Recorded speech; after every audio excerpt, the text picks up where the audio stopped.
She opened her home to a friend in need, and within hours, her life was taken in a brutal, senseless act of violence. This is the fully verified true crime story of Megan Newton, 18, who was raped and murdered in her own flat by someone she had known since school. Read on to understand who she was, what happened that night, how the investigation and trial unfolded, the motive identified by the court, and the impact her death had on her family and community.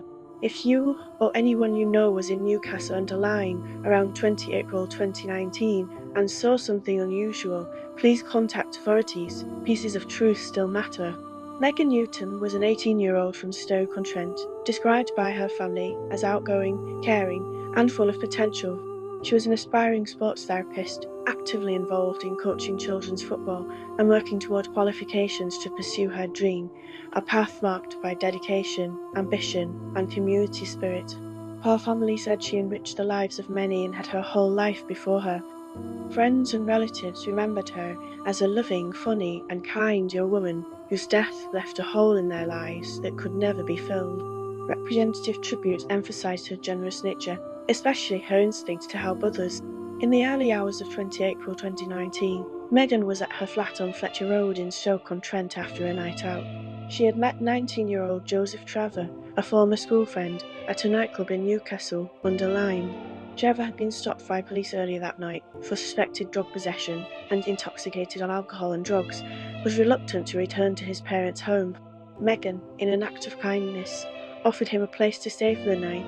Once inside her flat, the situation turned horrific. Trevor raped Megan, strangled her unconscious, and then stabbed her multiple times, including 9 stab wounds to her back and neck area. The attack was sustained and violent, reflecting a shocking betrayal of trust. After the assault, Trevor locked himself out of the flat and left Megan's body, later being found by police sitting on a nearby bridge. He told officers he was worried about his safety but did not disclose what he had done. It was only after police found Megan's bloodied keys that he later confessed to his family that he had done something bad, leading to his arrest. Megan was found later that day by a neighbour who discovered her lifeless body and alerted authorities. Police quickly treated the case as a homicide. Forensic and testimonial evidence, including CCTV and witnesses from the nightclub, helped establish the sequence of events and Trevor's presence with Megan the night she died. Detectives reconstructed his movements and tied him to both the assault and her disappearance. Trevor was charged with 1 count of murder and 2 counts of rape, and the case proceeded to Stafford Crown Court. On the first day of his trial, he admitted guilt to all charges. Judge Michael Chambers Kesey described the attack as brutal and sustained, conducted in